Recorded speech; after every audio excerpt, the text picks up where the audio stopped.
Okay, welcome everyone to Vision, a session brought to you through Accessible Tech Thursdays as part of the EdTech Demonstrator Programme with me, Neil Beck, today, and joined by Erica Smith. You can see our Twitter handles there if you want to follow us on Twitter. If you've got any questions and comments, then let us know. So, Vision. Visual changes and software can help a wide range of learners. If your resources are accessible for those with visual impairments, the chances are they are more accessible for all. So that's something we really wanted to stress with this, is that we're preparing for everyone, kind of who needs something around visual options, which might be to do with concentration issues, it might be to do with other learning disabilities. So yeah, worth considering. I'm going to hand over to Erica just to talk a little bit about the support to trial and purchase visual impairment software. So in my experience, I would always take advice from my advisory teacher for visual impairments.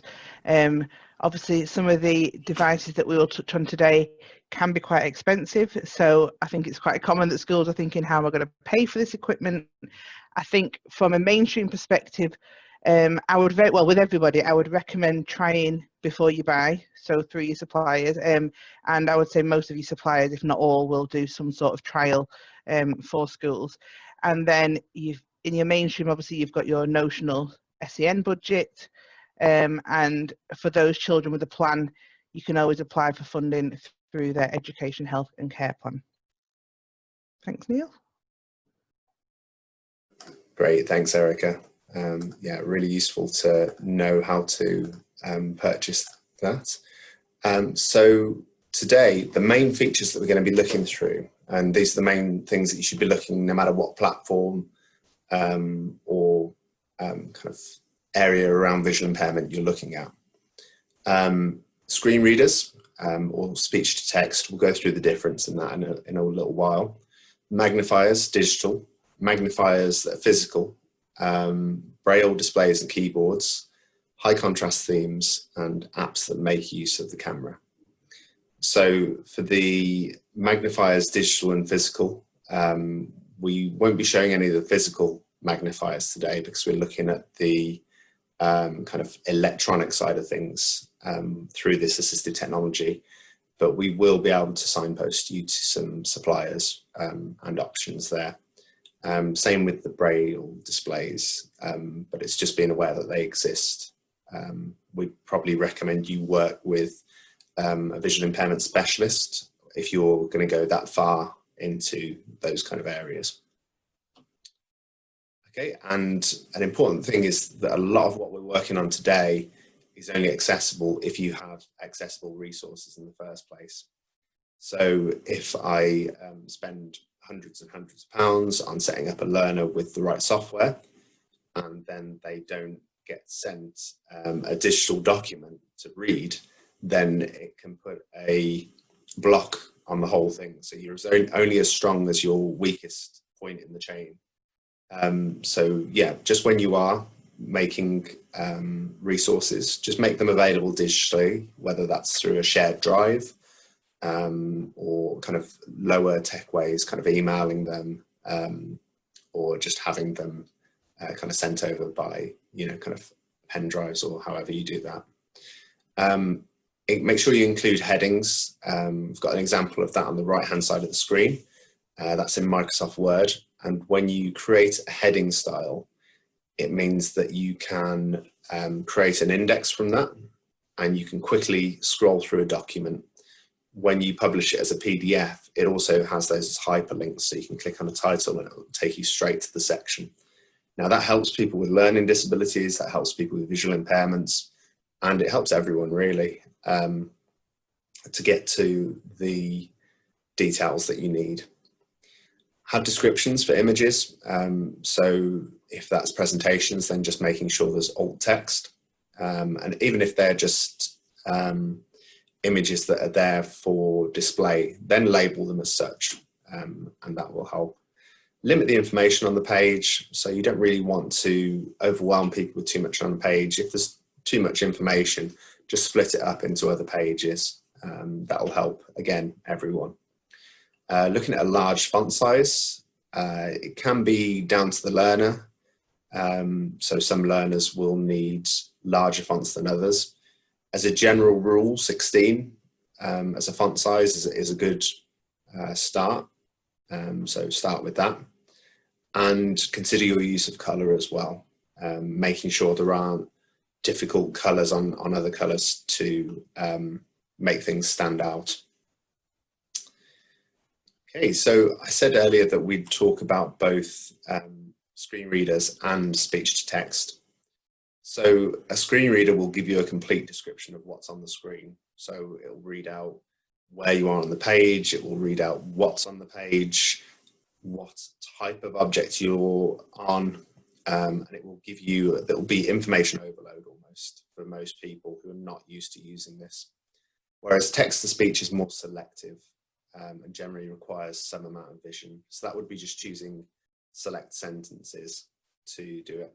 So if you had a Word document, a screen reader would tell you every single different option that you're clicking on and tell you where you are on the page and give you lots of information like that to enable you to be able to format and do lots of details. Whereas text to speech would just read out what you're writing on that document. Hopefully that gives you an idea between the different levels, and you can get an idea of when you'd use what with different learners. So I'm going to start off with some different screen readers. Windows Narrator is built into pretty much everyone's kind of Windows computer. So it's a good starting point. And often people will learn this even if they're using a third-party piece of software, because it just means that they can access other computers then and won't be stuck to the one that has their software on. So anyone can start this with Windows key, Control and Enter. You can do that now, but it will start reading things out, just be warned. But you can press the same key combination to stop it. Some of the more common commands are there are more. And where it says Narrator key, that key can be changed. So I think by default, it's the caps lock key. So you'd hold caps lock and 1. That would toggle input learning. You'd hold caps lock right arrow and it would move to the next item, and so on and so forth. So yeah, obvious advantages are that it's built into Windows. It isn't everyone's favorite because it's quite basic and it doesn't have some of the features of some of the other software, but it's come a long way. JAWS is the world's most popular screen reader. So similar type of controls with the keyboard. So it will read out what's on the page. It provides speech and braille output for the most popular computer applications. And I know often there's some work that goes on where JAWS is used to adapt to new pieces of software. So I think JAWS can go where others can't sometimes. It's the general impression that I've got from people in work kind of hearing about these things. You can navigate the internet, you can write a document, you can read emails, create presentations. It's quite an overwhelming piece of software to begin with, but yeah, over time you can get to grips with it. Now NVDA, I won't go through too much about NVDA because it's a similar piece of software. The main difference is it is free. It's, yeah, in many different ways, very similar. And when you talk to people with visual impairments who use NVDA or JAWS, often they'll stick with one that they've got used to or just whatever they're comfortable with. Some people will use a number of them. What's important, I suppose, general practitioner level is that you're aware that these pieces of software exist for learners with visual impairments. And available on mobile devices as well. So some people get into this by accident and end up caught in it, so you have to be very careful with this. It's in the accessibility options, and on Android it's called Talkback, and on iPhone it's called VoiceOver. And you can move your finger around the screen and it will read out the different items, and then double click to open. There are other gestures such as using 3 fingers to scroll, and I've included on the slides that I'll send out a video there so you can have a look at how that works if you're interested. So I'm going to hand back over to Erica, who's going to talk a little bit about magnifiers. Thanks, Neil. So yeah, in our special school, we have a couple of students who use the magnifiers, and thinking about when to introduce the magnifier for students with VI. I think if they've got poor distance vision and they can't see what is being projected onto the board, and again, if the font size they need is too great for modification. So I think, you know, if it gets to 62, you've got to think about the amount of paper or, you know, physical resources it would take, and especially if you've got a student who's at high school and has you know, lots of different lessons and lots of different resources that need modifying, it would get just unmanageable for them to carry around. And again, the age of the child, because obviously it's really, we all know how important it is for our children to learn how to read books, how to handle books, turning pages. So again, we would be encouraging that as much as possible when they are younger, and then looking at using a magnifier as they get older. We've got another slide. Again, when there is little chance of the vision improving, and again, I think Neil and I will reiterate many times throughout today that we would all, when we're looking at VI, we would be seeking advice from, you know, a VI specialist. And I've mentioned about how the amount of work, especially when you go to high school, the rate that, so if your local authority has a modification team, or if you have somebody in your setting, when they get to high school, the rate that the work needs to be modified, it's very difficult to kind of keep on top of that. So, you know, we don't want our students carrying around loads of books that they need modifying, and obviously they need to work in real time, which is where I would be bringing that magnifier in. Thank you. Great. Thanks, Erica. That's really interesting. And yeah, just to reiterate that point, really, that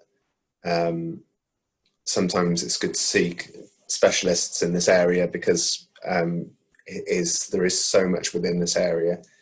Often when I've planned when we've been planning conferences or kind of specific sessions, we call in people who are visually impaired, because that life experience of this is invaluable. So today is very much an introduction to, and we're giving you the kind of tools that you can use on the periphery, and maybe for students whose visual impairment isn't their main disability, but also giving you a kind of bit of an eye-opener into what is out there for learners with kind of more needs around that area.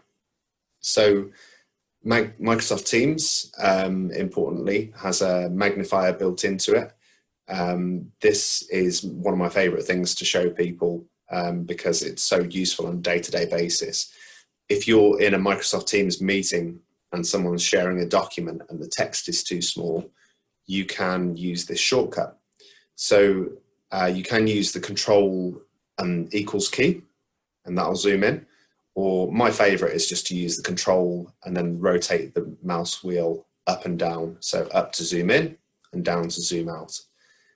So you can use that on the shared screen function, but then you can use it on many other text windows, and not just within Microsoft Teams, but within different Windows programs. So yeah, whenever you're next in your emails or on Microsoft Word, or you're even on your desktop and you want the icons to get bigger, there's so many things that you can use this little shortcut on in Windows that it's a really useful little tool. And it can really simplify things and make things clearer for those with visual impairments.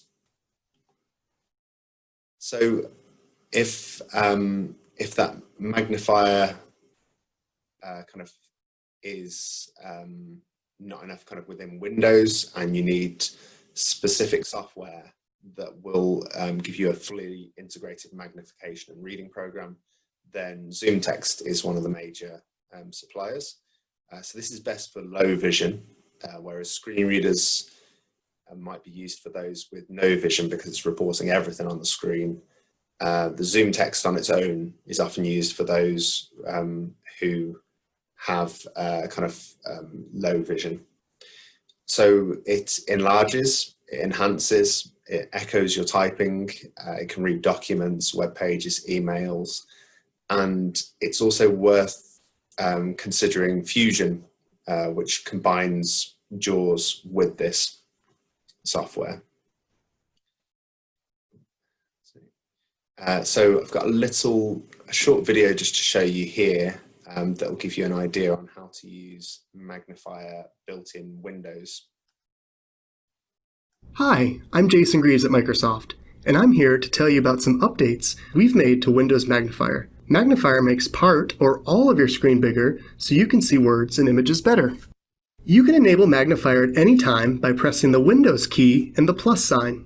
Once it's on, you can either press the Windows key and plus sign to increase the zoom, or press Ctrl and Alt and rotate the mouse wheel to zoom in and out. Press the Windows key and Escape to turn it off. The default zoom level is set at 100%, but you can also change the zoom level increments to set the perfect zoom level for you. To change the default settings in Magnifier, press the Windows key, type Magnifier Settings, and press Enter. From here, you can change the default zoom increment from 100% to smaller zoom increments or larger.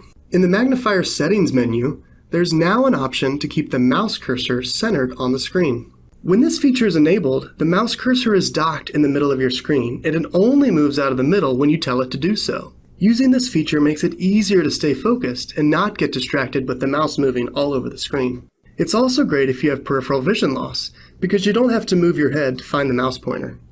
Text and images now look a lot smoother in Magnifier too. In earlier versions of Windows, text would get pixelated, but now Magnifier can smooth things out without slowing down performance. Reading and writing in Windows is now easier than ever before. Speaking of writing, you can also try out Magnifier's text insertion point feature. When this feature is enabled, Magnifier will always follow what you're typing. No more hunting for the cursor. And if you're a fan of using your keyboard to navigate around Windows or surf the web, turn on keyboard focus. When you tab through a web page, Magnifier will stay focused on wherever the keyboard focus goes. We're excited to share these new features, and we hope they make Windows easier to see for everyone. Thanks for watching. To learn more, visit Microsoft.com/accessibility. Okay, so that video will be available on the slides if you want to have a look back through that. But it just talks about some of the features within the inbuilt Windows Zoom.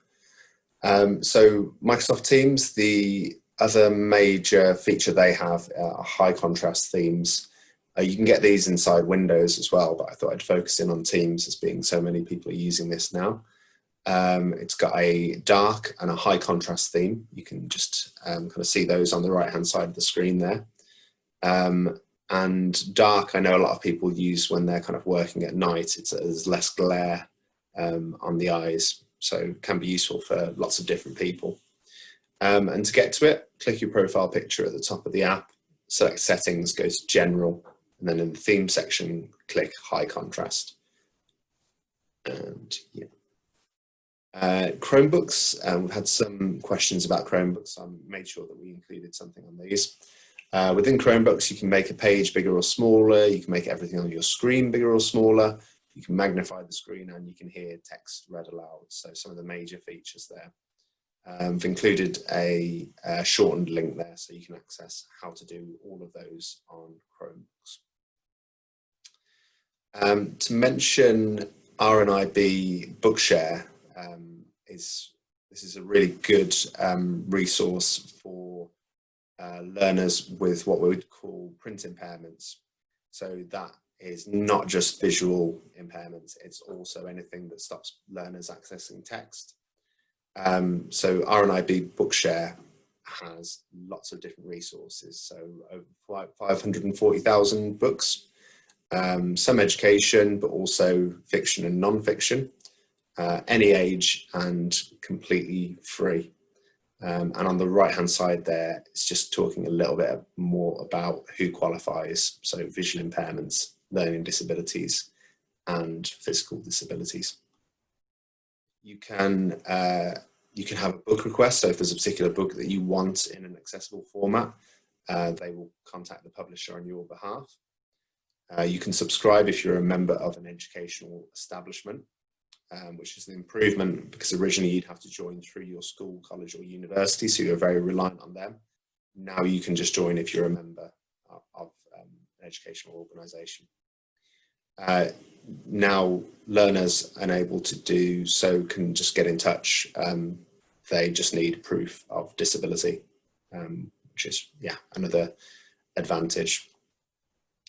And that leads us into Dolphin EasyReader App, which connects with RNIB Bookshare. It's free on Android and Apple, so it's a great little tool you can have on your mobile devices, and $39.99 for Windows. It's got some really good accessibility features, as you'd imagine, for software that's designed to work with the RNIB Bookshare app. And Dolphin have kindly sent through a video just outlining some of the features of the products that they've got. For 30 years, Dolphin has been providing the best-in-class accessibility solutions to people who are blind and visually impaired. During that time, we found our technologies can benefit so many others with physical disabilities, students with dyslexia, businesses and schools who need to provide materials in alternative accessible formats. Dolphin delivers those type of quality solutions, as well as unparalleled service and support. Connect and Learn is the complete accessibility package for students with low vision, providing everything they need to access the curriculum, from the classroom or from home. It replaces several accommodations schools purchase individually, including a digital magnifier, a Windows 10 Surface Pro laptop, touchscreen magnification, a whiteboard magnifier, an accessible book reader, and a foldable lightweight stand, saving the district thousands. Dolphin's free EasyReader app for Android and iOS devices enables students to directly connect to the world's most popular accessible libraries, such as Bookshare, CELA, and RNIB. Teachers can assign books for students to download and read books and texts with all of the supports they need to be successful. Dolphin also helps school districts and enterprise organizations to convert text materials into alternate accessible formats with Easy Converter and Easy Converter Express. For individuals, Dolphin offers two solutions. Guide Connect is ideal for the low vision beginners, replacing the Windows desktop and presenting easy-to-use step-by-step menus. Users can send and receive emails, write letters, navigate websites, schedule appointments, read accessible books, listen to radio stations and podcasts, and even stream Netflix. Accessibility is built-in, invisible, and always there to support the user. Supernova is a family of products that offer everyone the exact amount of support they need, including magnification only, magnification and speech, full screen reading, and Braille output. Supernova adds accessibility to every kind of computing, whether a user is working in an Excel spreadsheet or delivering a presentation using PowerPoint. And for providing accessibility in the workplace, Supernova Enterprise guarantees compatibility with all networking and Citrix environments, allowing organizations to provide magnification, speech, and Braille on any Microsoft PC. Find out more at any time, including details, demo downloads, and free webinars at yourdolphin.com.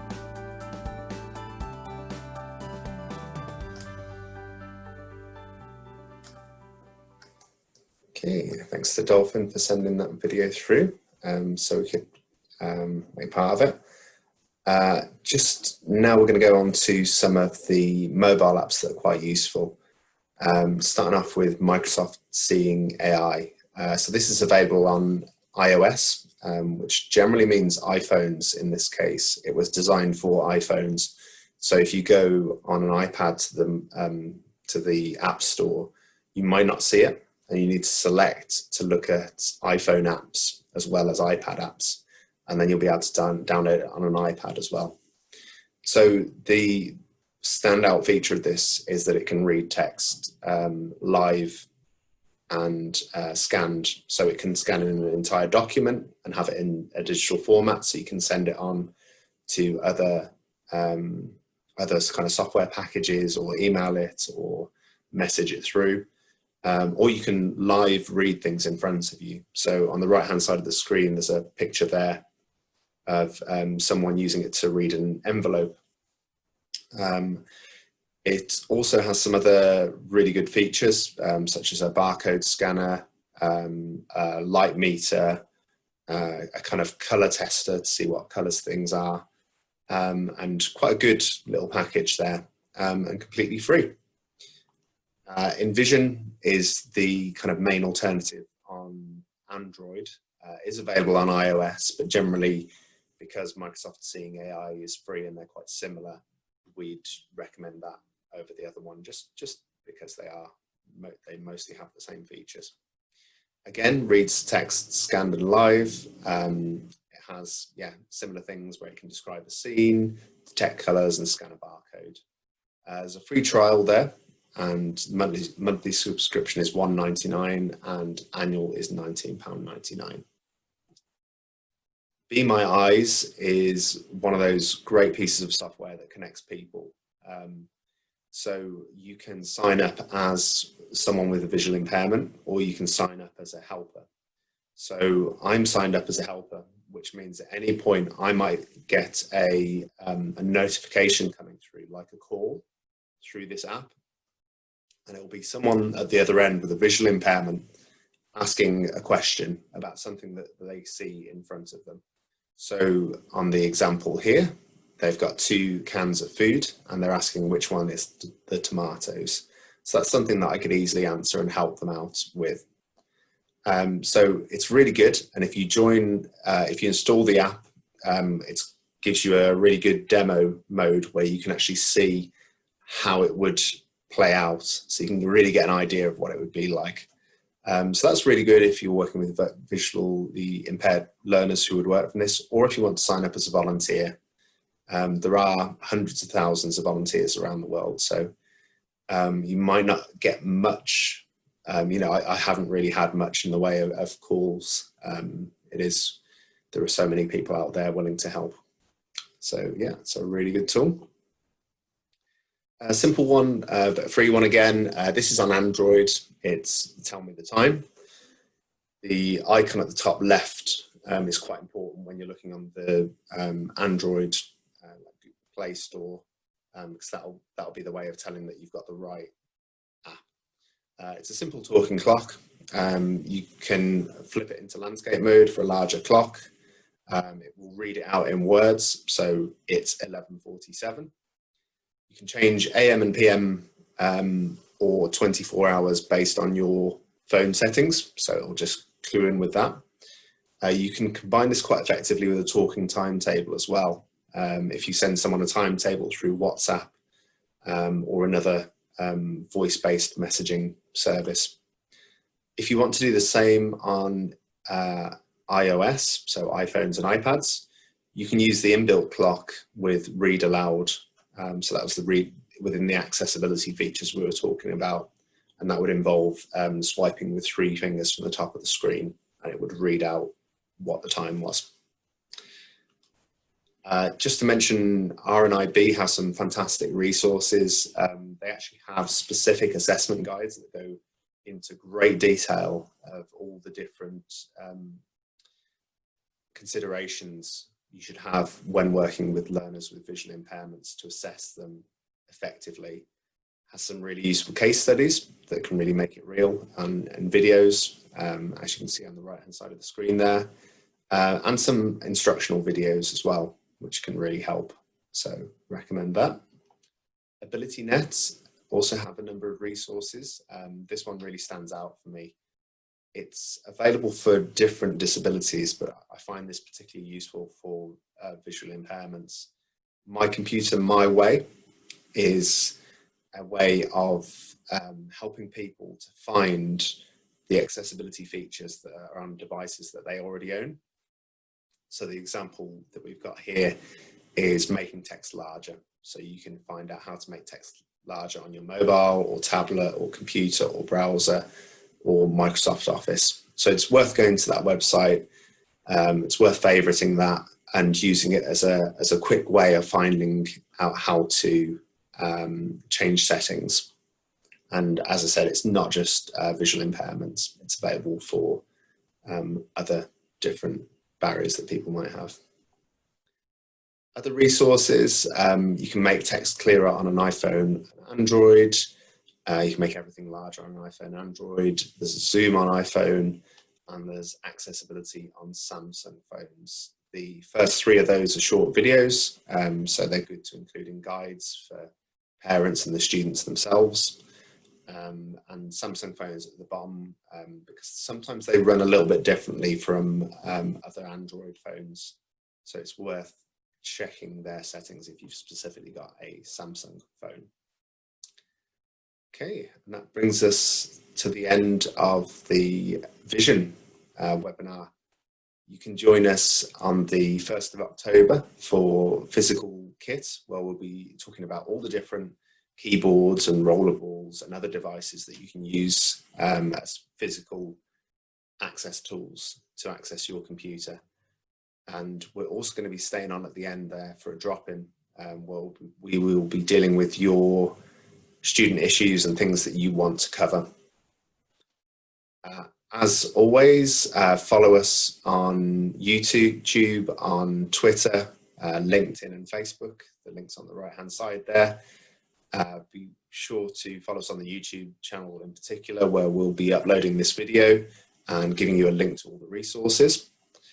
And if there's anything here that you think I want more information on, or you want to go into more detail, or you have a particular learner that you'd like to use it with and need more help, then feel free to sign up to assistance, and you can do that with the website on the bottom left hand side, https://edtech-demonstrator.lgfl.net.